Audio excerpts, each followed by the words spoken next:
Hey everybody, welcome back to DoubleD Vintage Baseball Cards. My name is Dylan, and I'm going to talk about influence versus inspired. Now, every time at the end of my video, I came up with the slogan, don't be influenced, be inspired. But to be honest with you, I honestly had never looked up the definition of influence and inspired. I just denoted influence as a negative thing.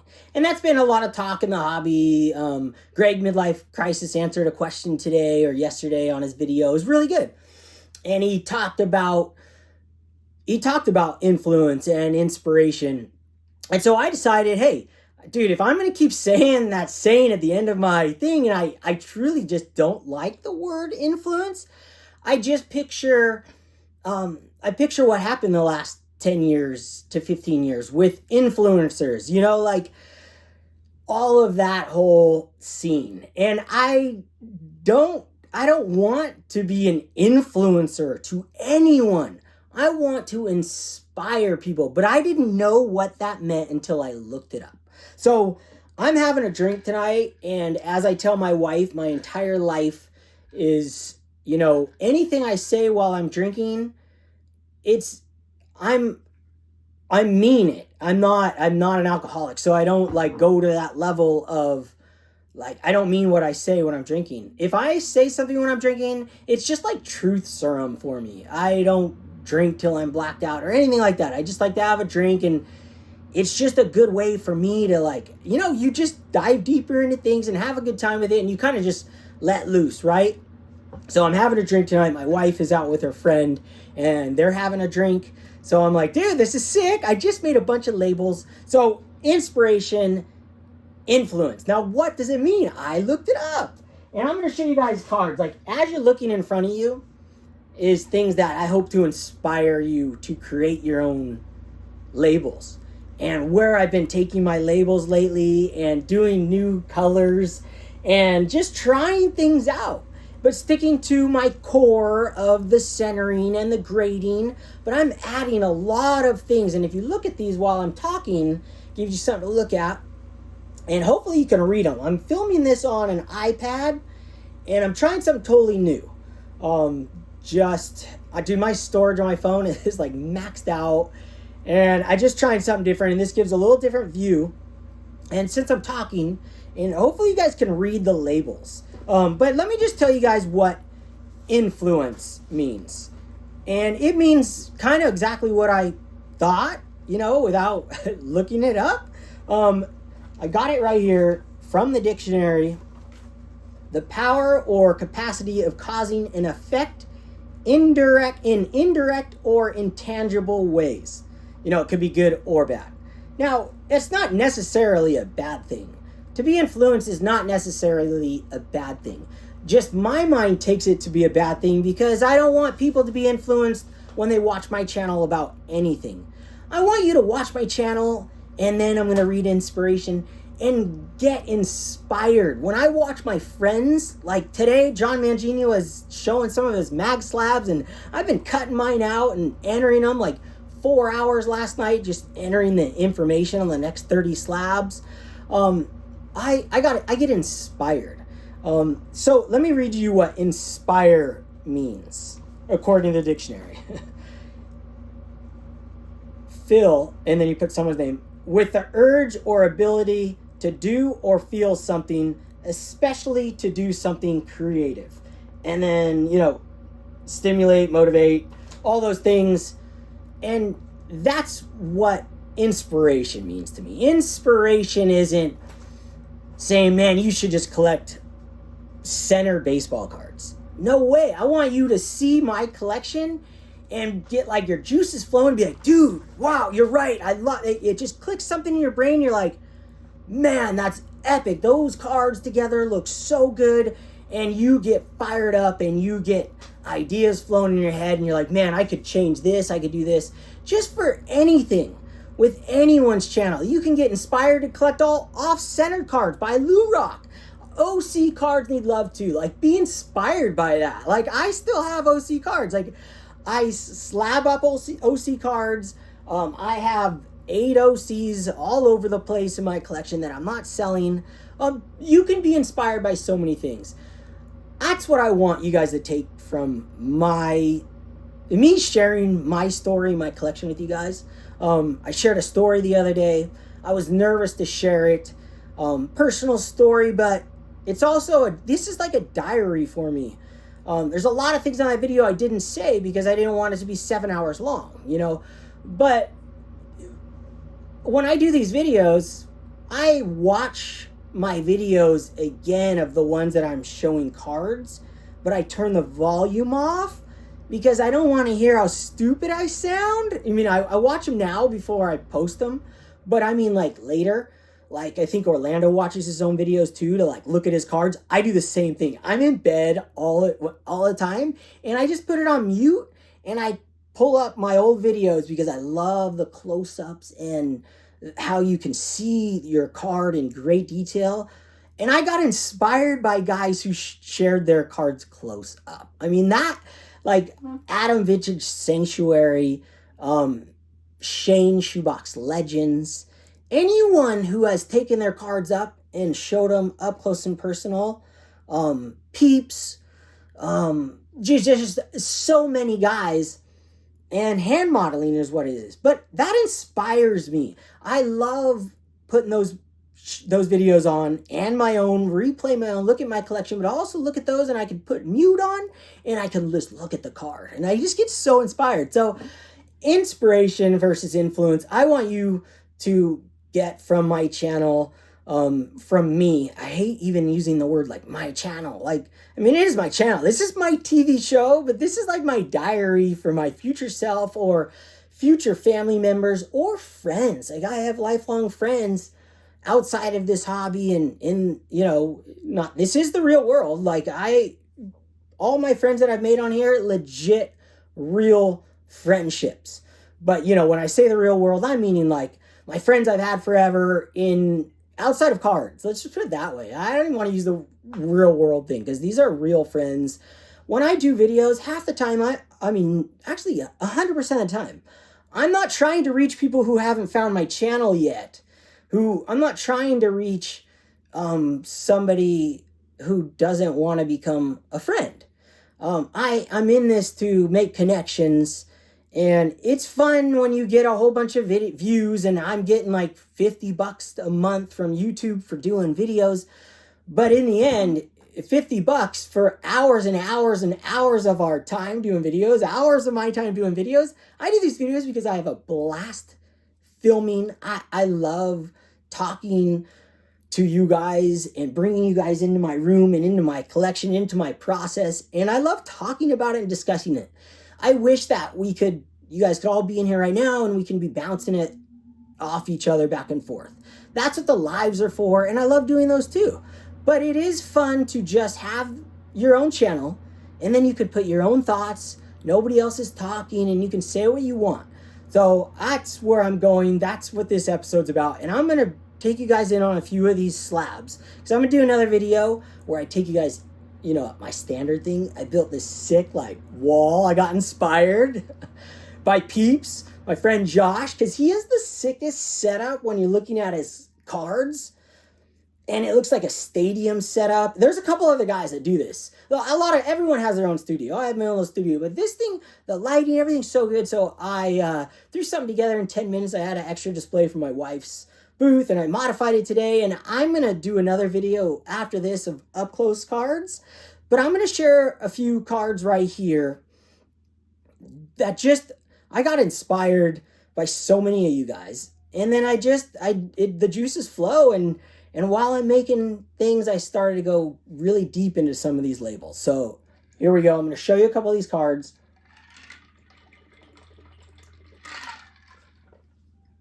And hopefully inspire you guys to do what you want with your collection. You don't have to be influenced to buy graded cards. You can buy them raw. Or if you buy graded cards, you can crack them out. I'm going to show a couple show one here at least that I cracked out. And I upgraded the grade. It's for literally, okay, so I'll just show it right now. First one, out of the gates.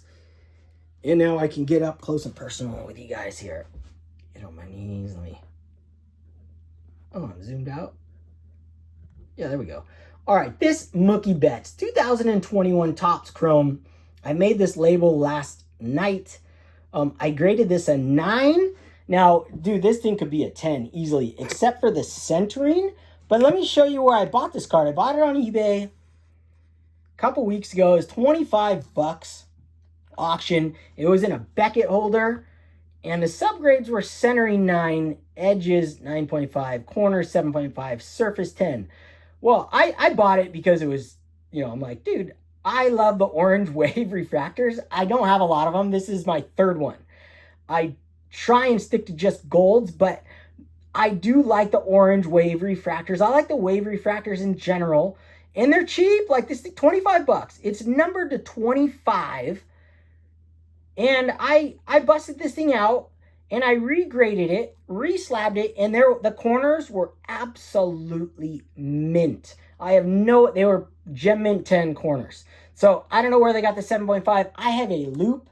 I look through these things, and as far as modern goes, I think I'm 99% accurate so far on PSA for modern cards, whether it's a 10 or not. It's very easy when you take your loop out and you make sure you do the surface and the back. And I know they judge the corners as an 8, and there is not a single flaw in a single corner. So I was able to get this, put it in one of my slabs, grade it higher, and not because I want this thing to say a 9. No, because it is a 9. These grading companies are just like me. I'll grade things and they will come back one grade up or one grade down, especially in vintage. And that's the point. It's opinions. So much opinions in grading. I mean, dude, I could go way deep on that. But let's get to the next card. So that is something I just randomly, I didn't buy that to upgrade it or anything. I knew I was going to crack it out, put it in my slab. Let me show you guys one that it just rocks my world. This one. So I'm going to talk a little bit more about these slabs from Zion. Now let me grab one so you guys can see.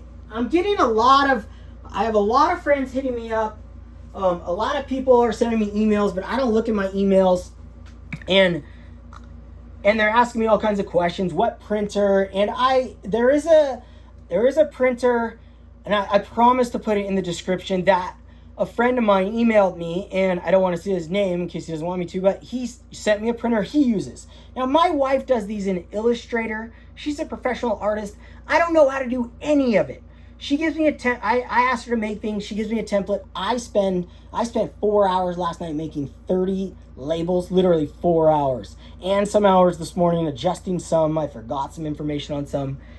And then at the end, I go, hey, can you change a couple of these colors? So this is on me, but you can go to, I share this? Zion Cases, Mad Pro, you can scan that. They will create a template for you. Now, I haven't done the process, but I know this can be done. And they'll send you a template, you can fill it out, and then they'll print them. I think it's $25 for 25 of them. I'm paying money to have these printed at my house on a fine printer. Trust me, it's not cheap. It's probably $8 worth of ink to print like 35 of these. But I want full control. But you guys can have pretty full control. You just have to pay a little more. But you can have control like this. Look at this 62 Topps. I'm now really hunting down ungraded cards that I don't need them in 7s. I wanted this card for my collection so bad, but I wanted it centered. I had it in my collection, so first and foremost, I sold it on Whatnot, and I'm like, well, I couldn't wait to get another one. So I hunted down this copy a few weeks ago, and look at this wood grain. So my wife is just awesome. So I sat down this morning, and then you see I have a notation there, 60 home runs, September 30th, 1927. I have my centering. This is the 95th card I've graded, and that 24 is the year 24, and that'll tick up each year. So next year it'll say 25. And this card, dude, 30 bucks. There's no creases. It is really nice card. It's got some rounded issues. This is what I want in my 62s. I love it. Looks spectacular. Cost 30 bucks. Slabbed it myself, so another $2 for the slab and $1 for the ink, say. I mean, less than $1, but you guys say you had to pay $1 for the ink. All right, let me show you guys another epic card. More epic information.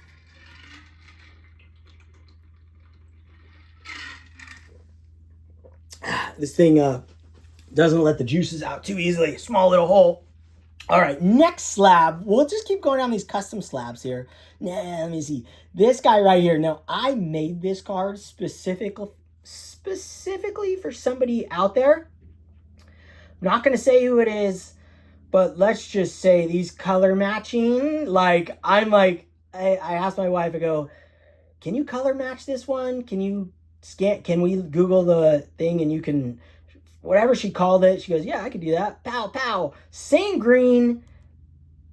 And the yellow I already had, so we didn't have to color match the yellow. And the yellow's on there like, dude, I mean, is this sick or what? So I'm sending this card out. I think I did like 15 slabs for friends. This one, I didn't put any information on the slab yet where this is going because I knew I was going to share it right away. And I'm like, man, I might make another one because I have a double of that card and then give him either this card or the other one in the same green slab. So I'm just like so excited about making these custom ones. This Aaron Judge custom black for a black parallel. Another shout out to Shane Shoebox Ledges. If I didn't shout him out already, I mean, the guy inspired me in my old modern collection world. Inspired me. He shows so much enthusiasm when he's sharing his cards and talks about in great detail. It inspires you to create your own collection. And me and Adam Vintage Sanctuary and Shane are really going hard after this card in particular. Now I have a black label to go with it. I mean, is that not sick or what? Way better than PSA. And the thing's so clear. So let me get into this one right here. This 1978 Topps Joe Torre. Really nicely centered. But look at this. Who wants to really look like it's Joe Torre? So he gets an exception. Who really wants to look at a manager's card on the wall without knowing how they did that year? 78 Mets record, 66 in 96. 6th place, so they sucked it up. Sorry, Doug. Dougie K. Sorry, man. Your Mets just did terrible. But look, so I got my centering. I got my near mint. Got what I want on my slab. Not big and bold, where you still look at the card. But as a museum, when it's on my wall, like look at those stupid SGCs. You can see the number from here, 4.5. I just want to see the card and have the information there like a museum. That's why I love the information. Not like, I don't care it says a 7, a 1, or a 10. If it looks good, it looks good.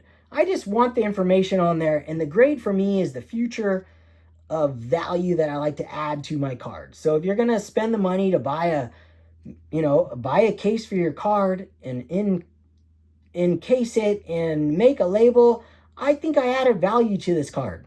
That's what I love. At least I added $3 in value just for the materials and my time, right?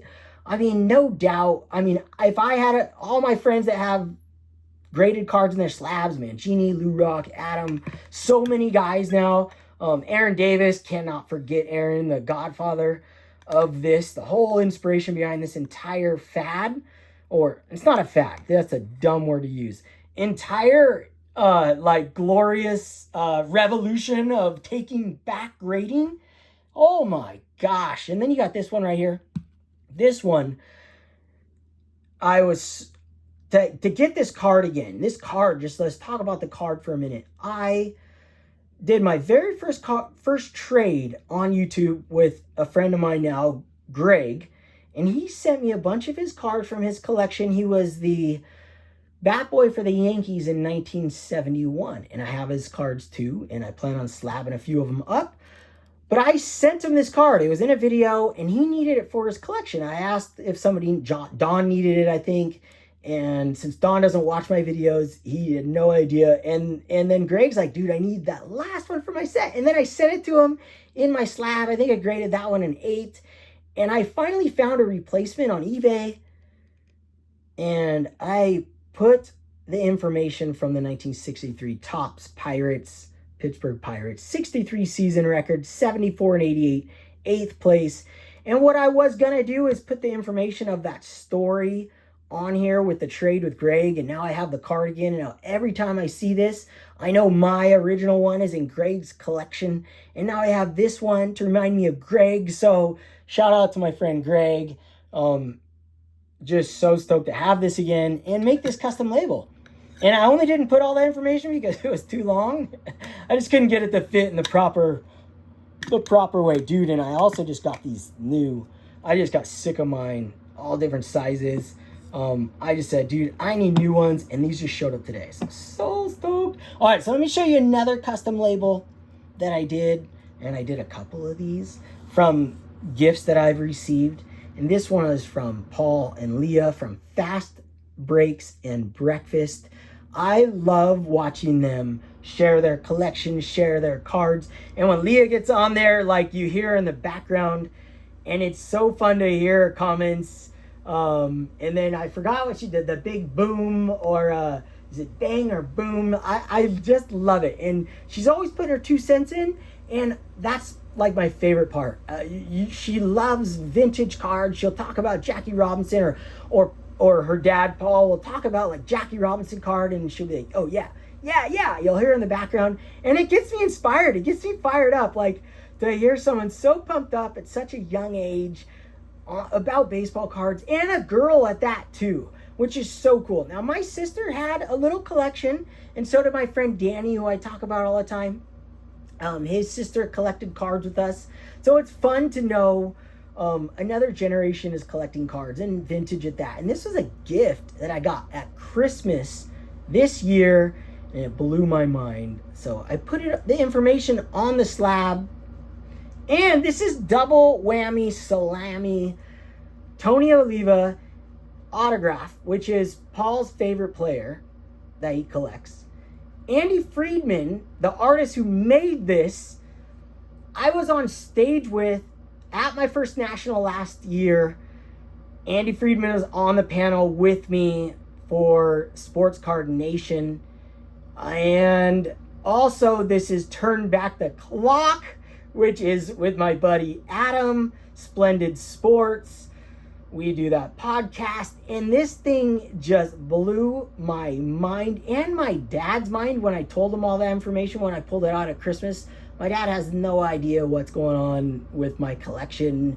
You know, I'll talk to him, but he gets bored real fast with it. It's like, but when I opened these up, and I saved them to open up in front of him, I had these card ones just to see if he would flinch, and he was psyching. So thank you guys for this, and now it's upgraded into one of my slabs. I also slabbed another one of your guys's, but I didn't share it because I'm just sharing some one at a time here, but I will share that eventually. So let me show you guys another one that will give you guys a real laugh. This one cracks me up. This card right here, okay, is 1975 Topps Reggie Jackson blank back, okay? There's nothing on the back. Let me tell you guys about the story about this one, how I got this one, and how cool is that? I put another side note, 74 World Series A's over Dodgers 4-1 Reggie. I don't know why I put Reggie there. That's not right. You know what? That's, you make mistakes on labels. See, now I can go back and correct it, and I can print another one out tomorrow. So I have a little, any that need correcting, I put in a little pile and I correct them before I move on to the next one. So anyways, this blank back, I never even knew these existed, okay? Ever in my life. Buying vintage cards for the last 25 plus years. Never knew blank backs existed because I never hunted for them. And if I saw one, you know, I just didn't, because they don't show the blank back on eBay, right? Unless you click on one. But I got a card. I bought a card. I don't remember what it was, from an eBay seller. And he, what he did, let me get in front of you guys. zoom you guys back out. He added this to, he just added it to your order, right? So he put it on top or wherever. I'm looking for my drink. There it is. He added it in my order, and I'm just like, I didn't know what it was. The cardboard was up, so it was upside down. It was like this. So I literally grabbed what I didn't know was a card. I thought it was a piece of cardboard, crumpled it up, threw it in the trash. And about, I don't know, 2 days later, I was emptying the trash and I saw this side and I was like, what is that? I pick it up and it was bent in half, like crinkled up. And it was this blank back, and it just like, are you kidding me? Well, what happened? So as you can see, I gave this thing a 1.5 because I bent it in half. It's like I literally crumpled it. I had no idea, but it's such a great story. I mean, that is what I love about these slabs. I can put my cards in them and have my story on the top. So when I share them or when I'm looking at them myself, instantly reminded of the story, whether I remember at the moment or not. And when I'm long gone and dead, or I die before my wife, she's going to have instructions to put all of these up for like a sale, have somebody sell them, and you guys can support my wife with all the money from selling all these cool cards. I genuinely had that thought at one point yesterday when I was making them. I go, you know what? I got to put that, because I have instructions. I have this little wheel thing I printed out just for craps and giggles. Well, not really, just so I'm prepared. Years ago, I did it like 10 years ago, wrote it out for her and where everything goes. But I haven't updated in a while, but I did update where the cards are supposed to go. I said, send everything to PWCC. And my slabs weren't created at the time I wrote this.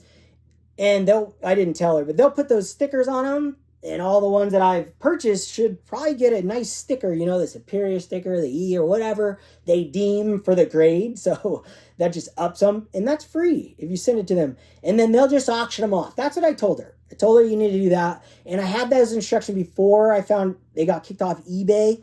But I still have those instructions in. I think that's a great way for my collection to get the most value.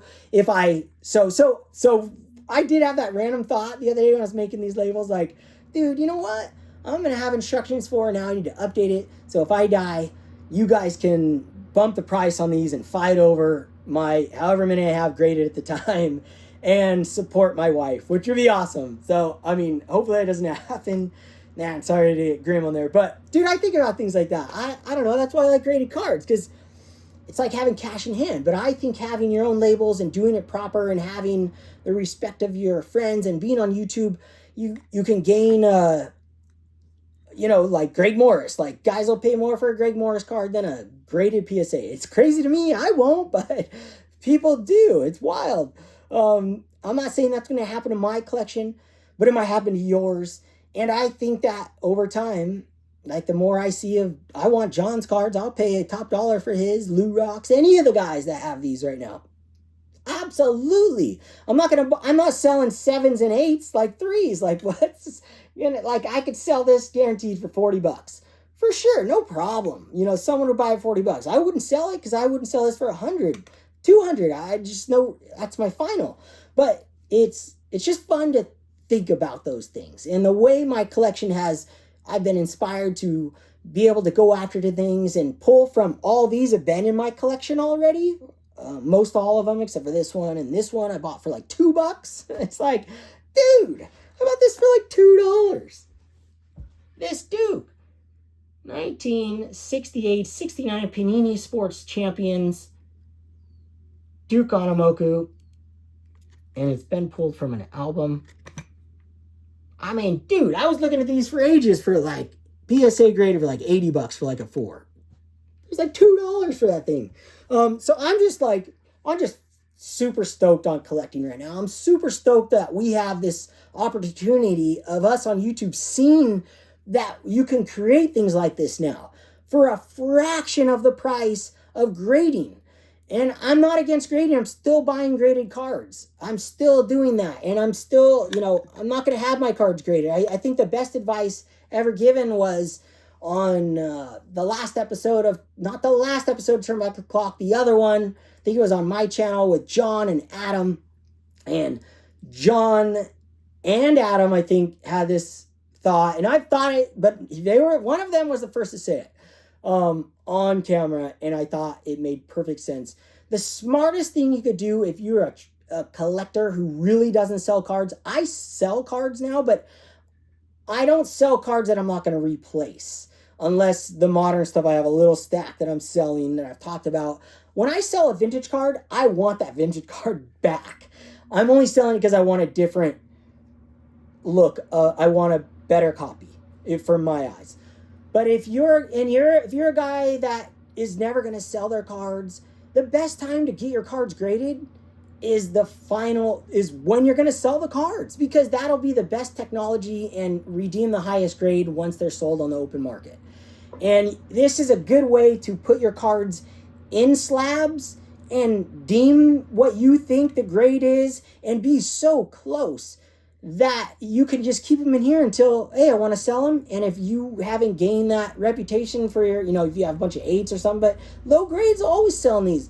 But if you don't have that huge reputation, you're collecting by yourself and you've created these, that's when you send your cards in to get graded. That's the smartest move.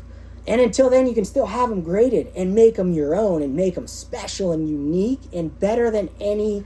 Like, I have some of these on my wall. Anyone coming over is not going to know the difference. And I look at them, I don't even look at I'm telling you, I never have looked at the grade. I'll look at the label sometimes and just read it just because I think it's just like museum-like, but I literally don't look at the grade. It's crazy. So I never have. All right, with all that said, guys, be inspired. Don't be influenced. Have fun with the hobby. Do it your way. And go after it. Go after what you really want to do. Don't be scared. I have opened my eyes and my ears, and I've changed a lot of ways in my collection. And a lot of things I've done in my life, I've changed opinions on. And that's what we're here. That's what we're here on Earth to do, is to grow and to gain the knowledge and to change our opinions when opinions feel like they should be changed in your mind. So that's what I love about this. I love it. And I can talk about cards in that way and express myself. And I'm not putting anything down because I'm not talking about religion or politics or anything. I'm talking about baseball cards and how we're collecting. So with all that said, guys, thanks for watching. Till next time, shaka.